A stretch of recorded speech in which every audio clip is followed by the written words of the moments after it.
guys, so since I have just started my booktube channel, I thought I would do a little video catching you up on everything I've read so far this year. Thankfully, there's only 13 books to talk about, so maybe this video won't be like super duper long. I know it's not a lot compared to a lot of people, but for me, it's actually plenty.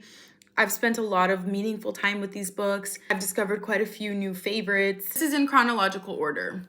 I don't know if that matters to anyone, but for some reason it matters to me. The first book I read this year was Julia Armfield's Our Wives Under the Sea. This is a sapphic literary fiction with horror vibes, undertones, and kind of atmosphere. This is about a woman, Miri, whose marine biologist's wife, Leah, gets kind of lost in a submarine on an expedition, like a normal research expedition that she's done 100 times before, but this time something goes wrong and she doesn't come back to the surface for a really long time. At the very start of the book, she's back, but Miri cannot really recognize her wife, and something obviously horrible has happened. She's kind of a shell of a person. This book is very thematically heavy on grief, and I thought that was quite well done. I gave this book 3.5 stars out of 5, which for me was a little bit disappointing because I definitely expected to absolutely love it, and I didn't absolutely love it. For me personally, it really dragged in the middle, which I thought was a bit of a crazy thing considering the page length. I think it's like less than 300 pages, so for it to have dragged so much in the little second act, I struggled a lot with that and thought that could have been done better. However, emotionally, it really has a big payoff. A lot of people really love this book. It just didn't quite live up to the expectations I had. Next up, I read White Nights by Fyodor Dostoevsky. This was a great little short story. I love doing a short story introduction to authors that are kind of prolific and a little bit intimidating. The writing style really pleasantly surprised me. It was very romantic and idealistic. The story follows a man who's kind of like isolated and alone and a dreamer and always been inside his own head as he meets another woman who has a similar kind of sensibility, but for different reasons, like different circumstances. They meet on one night and then they have like the best conversation ever. They meet a couple more times and basically he kind of falls in love with her. I won't say anything more. It's a very short story. You should really check it out. I gave it 4 stars. Next, I read A Court of Mist and Fury by Sarah J. Maas. I had read the first book in the series, ACOTAR, last year and kind of hated it, but then got a little bit intrigued by the prospect of the world building, the whole concept of like having day court, dawn court, night court, nightmare court, whatever, all this stuff. I was like, oh, I really want to know more about it. I ended up giving this, I think, 3.5 stars actually, which is a very generous rating considering how much world building there is not. I think people really get attached to the characters and that's kind of why they keep reading. It's just not for me. Next, I read Friedrich Nietzsche's The Birth of Tragedy. This is an essay basically of literary criticism. It's all about the Athenian Greek tragedy. I love Greek tragedies. I'm obsessed with them. So I had to read this. It was really interesting. He lays out this whole theory on like why we love the tragedy so much and why the tragedy is like such a good and high form of art. All of the supplementary historical stuff that he includes in this was super fascinating for me to read, especially about Socrates. I gave this 4 stars. It's hard to rate stuff like this, but the only thing I didn't enjoy was all the German culture stuff that I have zero context for and also I'm just not interested in. But otherwise, this was a really fun read. Next up, I read The Wall by Marlene Haushofer. This is an Austrian translated work of speculative fiction following a woman who goes up to the Dolomites for like a little weekend away, a little holiday, and she wakes up the next morning and everybody is gone and she is trapped behind this invisible wall as is pictured on this gorgeous cover. She's alone, left behind with just a dog. And most of the book is very repetitive about her just trying to survive. It's very survivalist, very isolationist. She's all by herself.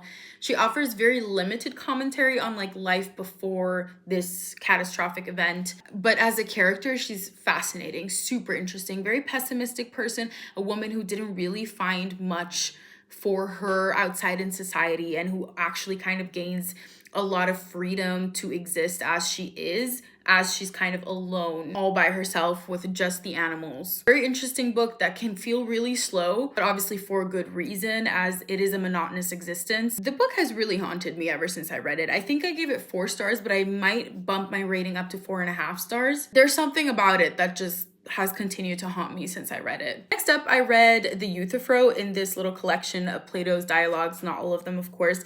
This is a very short dialogue that I highly recommend for beginners in philosophy. It's something that you might read during a beginner to philosophy course. It's just a very short thing between Socrates and Euthyphro, who is like a priestly figure, and Socrates is inquiring as to the nature of piety. Are things pious because the gods approve of them, or do the gods approve of them because they're pious? This was super fun. Next, I read Mother Country by Etafram. This was such a good, very emotional little short story that really packed a punch about a Palestinian American woman as she kind of grapples with her very difficult relationship with her own mother as she has moved out of her childhood home and has been kind of forced, or like, you know, kind of forced to get married and start her own family, and is trying to process like her childhood and her womanhood. Lots of generational trauma stuff in this book. It really had me on the verge of tears a lot in the beginning, especially, which I thought was quite surprising. So the way that it was written, the experience of this woman was just heartbreaking. Such an emotional read, and only in a couple of pages. I highly recommend this. Next, I read the short story by Toni Morrison, the only one she ever wrote, Recitative. This is an incredible book. I think this was like, it's a short story, but it was my first 5-star of the year. All across the board, 5 stars. This is an incredible short story that functions as like a thought experiment as well. It follows 2 young women from the age of like, I don't know, 6 or 8 or something like that, as they are in an orphanage. They find themselves in an orphanage and they befriend each other. You know, as the reader, that one of the girls is black and one of the girls is white, but you will never find out which one is which. And it kind of jumps timeline, like it has like different, as they kind of grow up and encounter each other again. You find yourself as the reader just very curious as to the race of each girl, and that also brings up such an interesting discussion. I read the short story on ebook with the introduction by Zadie Smith, which I thought was an incredible introduction.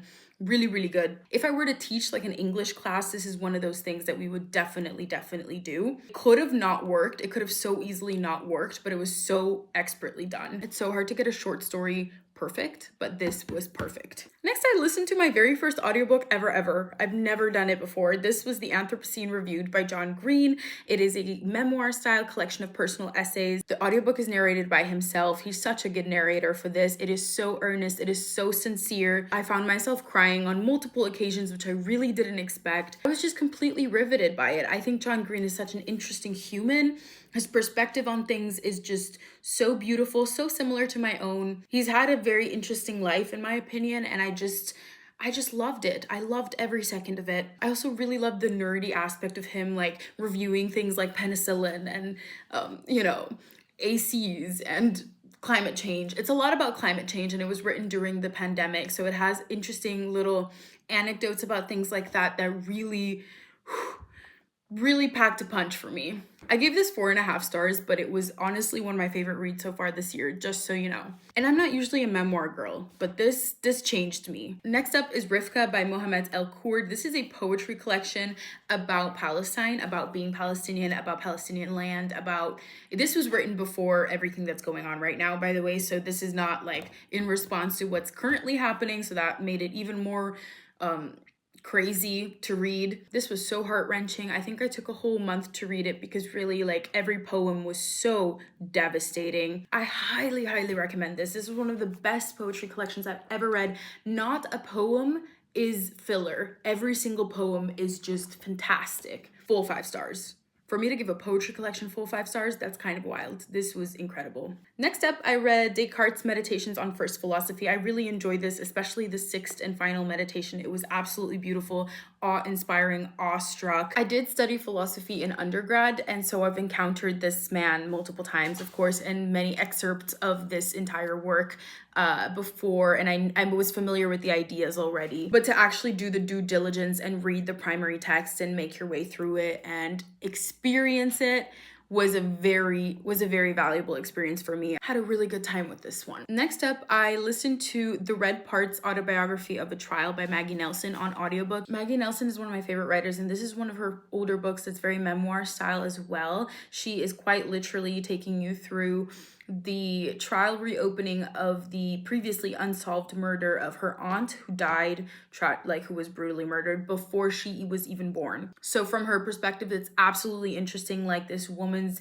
brutal murder that has colored her life in many ways, and you find out all the ways in which this has kind of affected her, even though she never knew her own aunt, and just the generational trauma of it all. This was such a dark book, and not even in the way that you might be expecting. Like, of course, it was very dark on the part of like the details of the murder and the crime scene and the suspect and all this kind of stuff. That element was definitely dark, but it was also Maggie Nelson's own like inner thoughts and her own like, absolutely, I don't know if I've ever read anything where someone is as forthcoming as Maggie Nelson is with like the deepest, darkest, most vile aspects of human nature. This was such a morbid, weird read.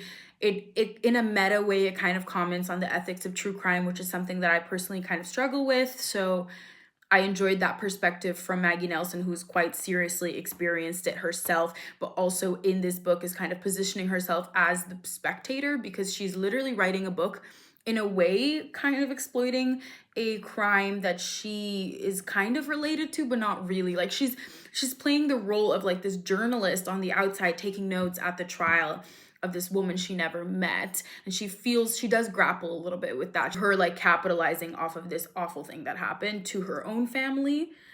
Very interesting. This was a great memoir. I highly recommend it. It was just very dark. I give it 4 out of 5 stars though. Very good, very well written. Maggie Nelson is incredible. And last but not least, so far, I have read The Ones Who Walk Away from Omalas by Ursula K. Le Guin. This is a very short story. It's not really a story. It's more like a hypothetical thought experiment, like very thought-provoking sci-fi utopia that Ursula K. Le Guin imagines for you as the reader to kind of think a little bit about the ethics of utilitarianism, actually. Not as such, but also in the context of like a societal problem or something like that. This was so impactful for me. I, of course, have like studied utilitarianism in the past. Like it wasn't like a crazy new idea to me, but the way that she constructs the city, the way that it's written, the way that things turn dark as you like keep reading and you're like, oh, just so expertly done. Like this was absolutely fantastic. Full 5 stars. Loved it. If you read any of these, let me know. If you disagree with me, if you agree with me, whatever, let me know. I love having a little bookish exchange of ideas and opinions. I hope you guys are having a nice week. Bye.